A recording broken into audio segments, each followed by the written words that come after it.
আসসালামু আলাইকুম প্রিয় শিক্ষার্থীবৃন্দ, আজকে আমরা এইচএসসি হিসাব বিজ্ঞান প্রথম পত্র বইয়ের চলতি সম্পদ এবং স্থায়ী সম্পদ কিভাবে নির্ণয় করা যায় তা সম্পর্কে আমরা বিস্তারিত আলোচনা করব। সর্বপ্রথম আমরা দেখি চলতি সম্পদ।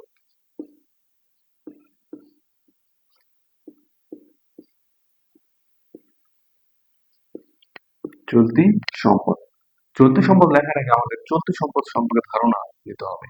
চলতি সম্পদটা আসলে কি জিনিস?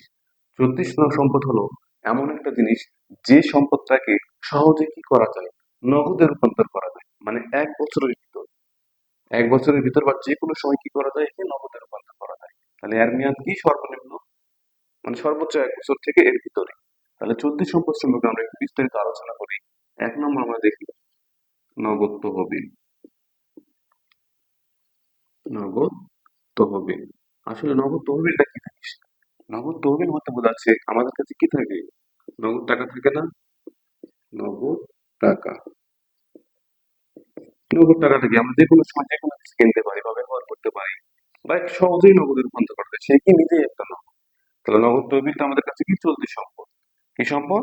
চলতি সম্পদ। 2 নম্বর দেখো ব্যাংক জমা। ব্যাংক জমা আচ্ছা, প্রতিষ্ঠানের মালিকের যদি ব্যাংকে টাকা জমা থাকে, ব্যাংকে কি টাকা জমা থাকে, তাহলে সে কি যে কোনো সময় টাকা তুলে আনতে পারবে না? অবশ্যই পারবে। মানে সে কি তার ইচ্ছে মতো ব্যবহার করতে পারবে। তাহলে ব্যাংক জমাটা আমাদের কাছে কি? এটার একটা চলতি সম্পদ। 3 নম্বর দেখো প্রাপ্য হিসাব। প্রাপ্য হিসাব প্রাপ্য হিসাবটা কি?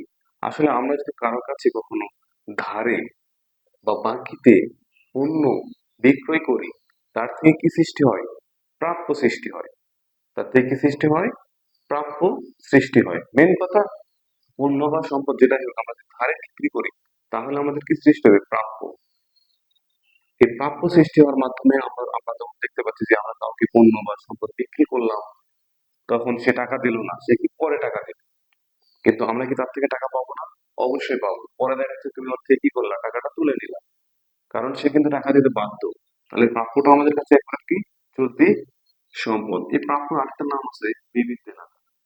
বিবিধ দেনাদার। দেনাদার বলতে কি বোঝাচ্ছে? আমরা কারো কাছে পণ্য বিক্রি করছি, ওই কিন্তু টাকা দিতে বাধ্য। তাহলে ওই কি?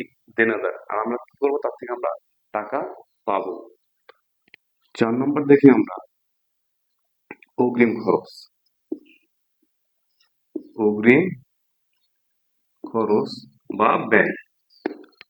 অগ্রিম খরচ বা ব্যয়টা কি জিনিস? আমি ধরে নাও এই বাসাটাতে আছি প্রায় 2 বছর ধরে। আচ্ছা, আমি যদি এখন এই 2 বছরের জন্য বা তারও বেশি সময়ের জন্য মালিককে টাকা দিয়ে দেই, কিন্তু দেখা যাচ্ছে আমি 2 বছর পরে আর থাকবো না, কিন্তু আমি টাকা দিয়েছি 3 বছরের। কয় বছরের? 3 বছরে। তাহলে আমার যে 1 বছরের টাকা অগ্রিম আছে, আমি কি হচ্ছে 2 বছর পরে বাসাটা ছেড়ে চলে যাচ্ছি। তাহলে আমাদের 1 বছরের টাকা কি আছে? অগ্রিম। ওই টাকাটা কি মালিক ফেরত দিতে বাধ্য না? অবশ্যই বাধ্য। এরকম দেখা যাচ্ছে আমি কোনো দোকান থেকে একটা পণ্য কিনছি। কি কিনছি? পণ্য কিনছি। এই পণ্য কিনছি আমি 5,000 টাকা, কিন্তু ওই দোকানদারকে আমি কি অগ্রিম আগে 20,000 টাকা দিয়ে রাখছি। বলছি যে আমি আপনার দোকান থেকে লেনদেন করবো বা জিনিস কিনবো, কিন্তু আমি তো বেশি টাকার জিনিস কিনিনি, কিনছি কত? 5,000 টাকা। যে অতিরিক্ত টাকাটা আছে, আজকে আমি আর ওই দোকানে লেনদেন করবো না। তখন আমরা কি করবো? ওই অতিরিক্ত টাকাটা ফেরত দেবো না। এই অতিরিক্ত টাকাটাই আমাদের কাছে কি? এক প্রকার চলতি সম্পদ। 5 নম্বর দেখি আমরা আয়ের বকেয়া। আয়ের বকেয়া আচ্ছা, কেউ যদি উকিল বা ডাক্তার হয়, সে কি মাসের পর মাস সেবা দিয়ে যাচ্ছে, কিন্তু টাকা সে তুলে নিচ্ছে না। টাকা কি করছে? সে তুলে নিচ্ছে না, সে জাস্ট একটা খাতায় বা নোটে লিখে রাখতেছে। তাহলে তার কি? তার আয়টা বকেয়া থাকতেছে না? সে যদি দেখা যাচ্ছে 1 মাস পর বা 2 মাস পর টাকাটা তাদের থেকে নিতে যায়, তাহলে তার কি তার টাকা দিতে বাধ্য না? অবশ্যই বাধ্য। তাহলে যে এটা আয়ের বকেয়া থাকবে, এটা আমাদের কাছে একবারে কি? চলতি সম্পদ। এরপর আমরা একটি স্থায়ী সম্পদ সম্পর্কে আলোচনা করি।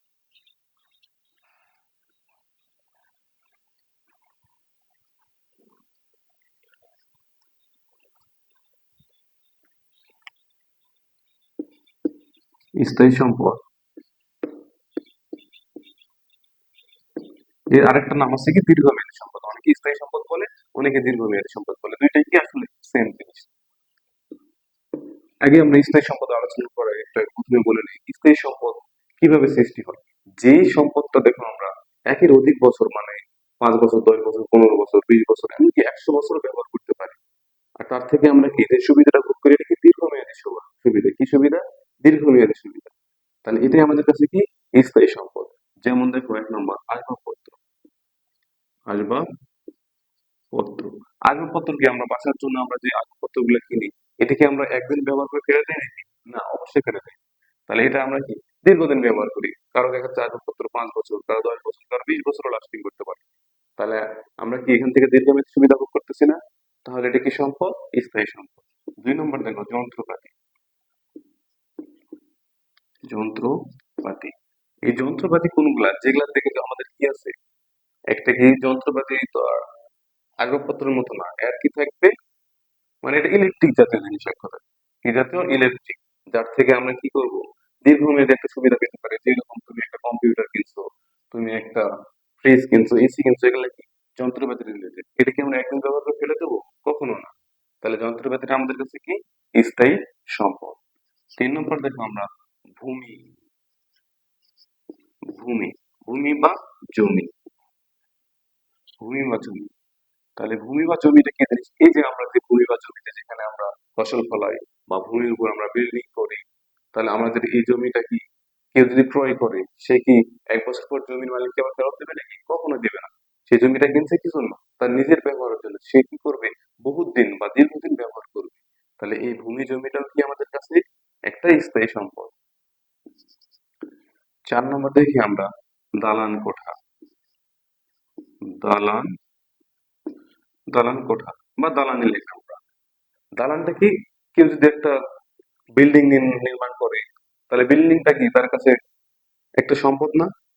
সে বিল্ডিং থেকে কি করবে? আয় করবে, সেখান থেকে ভাড়া পাবে বা সে নিজের জন্য ব্যবহার করবে। সে কতদিন ব্যবহার করতেছে? দীর্ঘমেয়াদী। তাহলে এটাও আমাদের কাছে একটা কি স্থায়ী সম্পদ।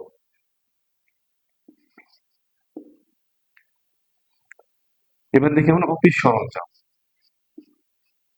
অফিস সরঞ্জাম অফিস সরঞ্জাম কি অফিসের ব্যবহারের জন্য যে জিনিসগুলো কেনা হয়, যে জিনিসগুলো কি করা হয় কিনা হয়। মানে আমি একটা অফিস ওপেন করতেছি, অফিসের জন্য কি লাগে? অনেক কিছু লাগে না?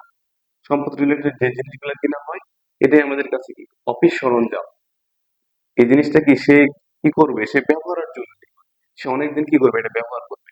তাহলে এটা একটা কি দীর্ঘমেয়াদী সম্পদ এই বা স্থায়ী সম্পদ। এই সম্পদগুলো ছাড়াও আরো অনেক সম্পদ আছে, আমরা পরে বিস্তারিত আরো আলোচনা করব। আজকের মতো এখানে। সকলকে ধন্যবাদ। আসসালামু আলাইকুম।